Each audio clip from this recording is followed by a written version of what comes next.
بسم اللہ الرحمن الرحیم۔ السلام علیکم ناظرین، 16 مئی 2024 ہماری جو ویڈیو کا ٹاپک ہے وہ بہت اہم ٹاپک ہے۔ یہ بڑے سٹیٹس کے ساتھ ویڈیوز کر رہا ہوں میں، اور دیکھیں پاکستانیوں کے لیے یہ خدمت خلق سے کم نہیں ہے۔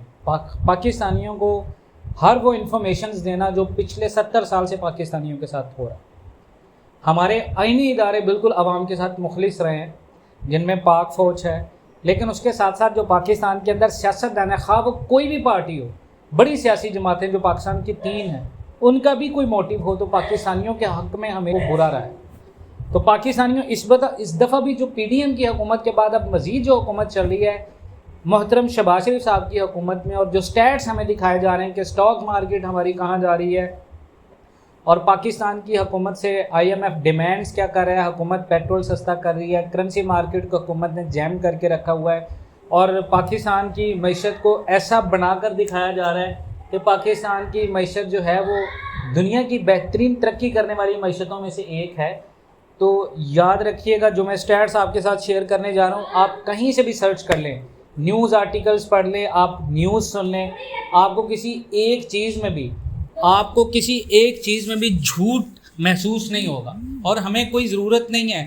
دیکھیں، آپ اگر کوئی بھی انویسٹمنٹ کرتے ہیں تو ہمیں تو نقصان نہیں ہونا آپ کے انویسٹمنٹ کا، ہمیں تو فائدہ نہیں ہونا آپ کے انویسٹمنٹ کا، لیکن مقصد یہ ہے کہ یہ جو میں سٹیٹس آپ کے ساتھ شیئر کرنے والا ہوں، ان سٹیٹس کو سمجھیں اور اپنی عقل سے کام لیں کہ اپنا پیسہ آپ نے کہاں پر انویسٹ کرنا ہے اور کیسے انویسٹ کرنا، ٹھیک ہے۔ سب سے پہلے آتے ہیں ہم سٹیٹس کی طرف۔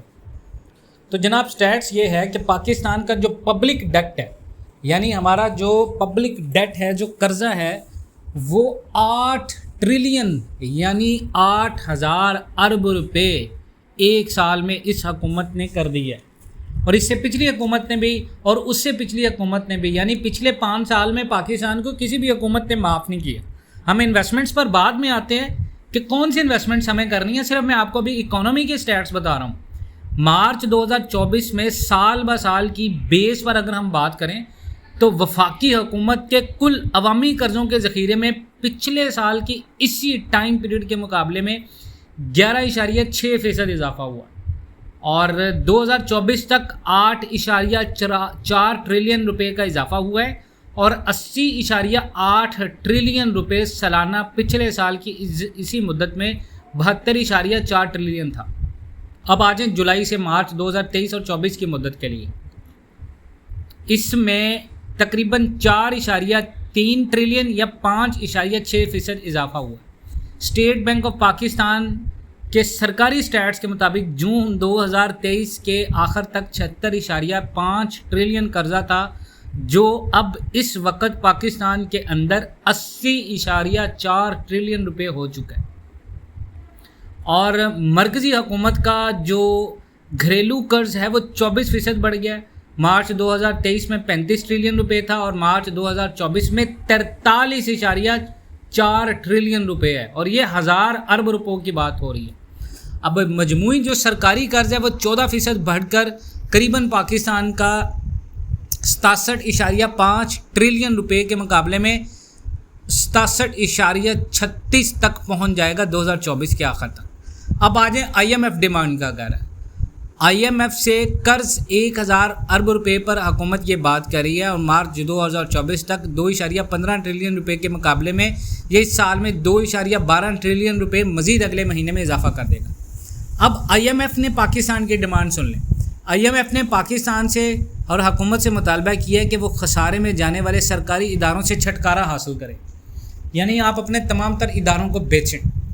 پرائیویٹائزیشن کی بات ہو رہی ہے، اور یہ پرائیویٹائزیشن کرنا کسی بھی ملک میں کوئی بری چیز نہیں ہے، لیکن قرضوں میں پھنسا کر آرڈرنگ کرنا جس طرح آئی ایم ایف پاکستان سے کر رہا ہے، یہ وہ تباہی پھرنے والی ہے جس کا ایک عام پاکستانی کو تصور بھی نہیں ہے، اور لوگ یہ سمجھ رہے ہیں کہ ہم لوگوں کو ڈرا رہے ہیں۔ یہ ریئلٹی ہے جو ابھی لوگوں کو صرف صحیح وقت میں سمجھ نہیں آ رہی۔ بٹ اگر آپ دیکھیں تو عالمی ادارہ آئی ایم ایف نے ریاستی ملکیتی ادارے، ان کے بڑھتے ہوئے جو مالی نقصانات ہیں ان پر تشویش کا اظہار کیا ہے، اور وفاقی حکومت پر یہ آرڈر دیا ہے کہ وہ ان سے چھٹکارا حاصل کرے۔ آئی ایم ایف اور وزارت خزانہ کے درمیان پالیسی کی سطح پر بات چیت ابھی جاری ہے، اور قرض دینے والا حکومتی اداروں سے خوش نہیں ہے۔ IMF نے ان خسارے میں چلنے والے اداروں کو پرائیویٹائزیشن کے لیے فوری اقدامات کا مطالبہ کیا ہے کہ آپ اپنا PIA بیچیں، آپ اپنے جتنے بھی آپ کے ادارے ہیں آپ ان کو جو ہے وہ پرائیویٹائز کر دیں۔ اب ان کا نقصان بھی پاکستان کو بہت زیادہ، اور ان کی مالی کارکردگی کے بارے میں تفصیلی تازہ ترین رپورٹ کی درخواست کی ہے کہ ہمیں بتائیں کہ اس وقت آپ کے سٹیٹس کیا چل رہے ہیں۔ اگر یہ سٹیٹس دیتے ہیں، ویسے تو نہیں دے سکتی کوئی بھی حکومت، کیونکہ اس کے ریزن یہ ہے کہ ہر حکومت میں کوئی نہ کوئی گھٹالا ہوتا ہے۔ اب آتے ہیں ہم انویسٹمنٹس کی طرف۔ اب جناب دیکھیں، یہ آپ کے ساتھ اکانومی کے سٹیٹس شیئر کیے ہیں۔ اب آپ یہ دیکھیں کہ پاکستان کے اندر ہمیں جو فیک معیشت دکھائی جا رہی ہے، ہم نے کہاں پر انویسٹمنٹ کر رہی ہیں۔ آپ اپنا پیسہ بینک میں رکھتے ہیں، یہاں پر فائدہ ہے، ہم اپنا پیسہ گھر میں بناتے ہیں، اس میں فائدہ ہے، ہم اپنے پیسے سے گاڑیاں خریدتے ہیں، اس سے فائدہ ہے، ہم اپنے پیسے کو کہاں پر انویسٹ کریں جو ہمارا پیسہ پاکستان کے اندر محفوظ رہے، ہم اس کو کن جگہوں پر انویسٹمنٹ کریں۔ یہ بہت سارے لوگوں کا سوال ہے، ہم کرنسی مارکیٹ میں پیسہ لگا دیں، ہم صرف ڈالرز خرید لیں، ہم گولڈ میں انویسٹمنٹ کر دیں، ہم اسٹیل میں انویسٹمنٹ کر دیں، ہم سلور میں انویسٹمنٹ کر دیں۔ پاکستان کے اندر بیسٹ انویسٹمنٹ پلان کیا ہے، بیسٹ بزنس آئیڈیا کون سا ہے؟ کیا ہمیں یہ پیسہ ریئل اسٹیٹ کے اندر لگانا چاہیے؟ کیا پریڈکشن جو گولڈ کی ہیں وہ اس بارے میں ثابت ہوں گی جو بہت سارے لوگ بات کر رہے ہیں؟ دیکھیں جی، پاکستان کی اکانومی بڑی انپریڈکٹیبل ہے، یہ بہت مشکل ہے۔ دنیا کی واحد ایسی اکانومی ہے جہاں پر آپ بات کیا کریں اور اگلے ہی لمحے میں بالکل سچویشن چینج ہو سکتی ہے۔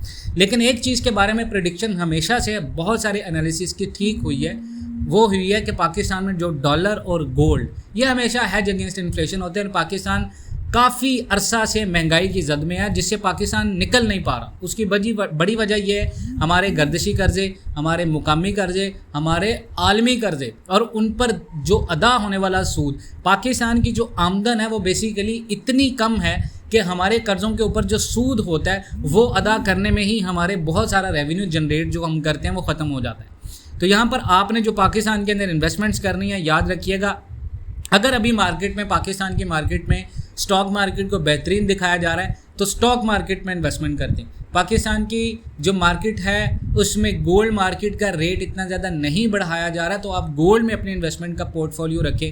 اس کے ساتھ آپ اسٹیل میں انویسٹمنٹ لازمی رکھیں اپنی۔ اسٹیل بھی پاکستان کے اندر ایک بہترین کموڈٹی ہے، اس کے اندر بھی آپ انویسٹمنٹ کریں، آپ کبھی نقصان میں نہیں جائیں گے۔ اس کے بعد ہاؤس کنسٹرکشن مٹیریل جتنا بھی ہے اس کے اندر اپنی تھوڑی زیادہ نہیں تھوڑی انویسٹمنٹ رکھیں۔ کرنسیز میں انویسٹمنٹ رکھیں، ڈالرز نہیں خریدیں، ڈالر کا نقصان ہوگا آپ کو، ایون کہ پاکستان کو بہت زیادہ نقصان ہوگا، تو ڈالر نہیں آپ نے خریدنا۔ اس کے بعد آپ یہ دیکھیں کہ سلور کے اندر آپ نے انویسٹمنٹ کر دی، ریئل اسٹیٹ کے اندر آپ نے اپنی انویسٹمنٹ رکھنی ہے۔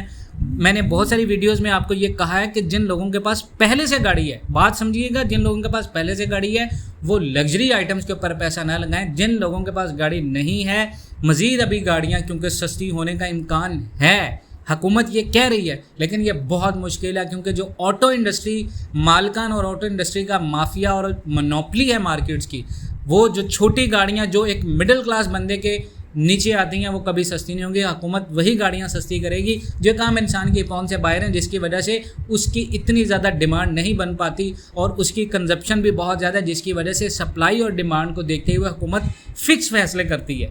تو یاد رکھیے گا یہ وہ بزنس ہیں، اور بزنس پلان کے لحاظ سے بہت سارے لوگ بات کر رہے تھے بزنس کون سے ہیں، تو اس کے بارے میں انشاءاللہ ایک ڈیٹیل سے ویڈیو اپلوڈ کریں گے۔ تو آپ نے ان چیزوں کے اندر اپنی انویسٹمنٹ رکھنی ہے جن چیزوں کا میں نے آپ کے ساتھ ذکر کیا ہے۔ اللہ کے حکم اور فضل و کرم سے آپ مار نہیں کھائیں گے۔ مزید اس طرح کی اپڈیٹس کے لیے جڑے رہیں Pakistan and world T V کے ساتھ۔ انشاءاللہ ملتے ہیں نیکسٹ ویڈیوز میں، تب تک کے لیے اللہ حافظ۔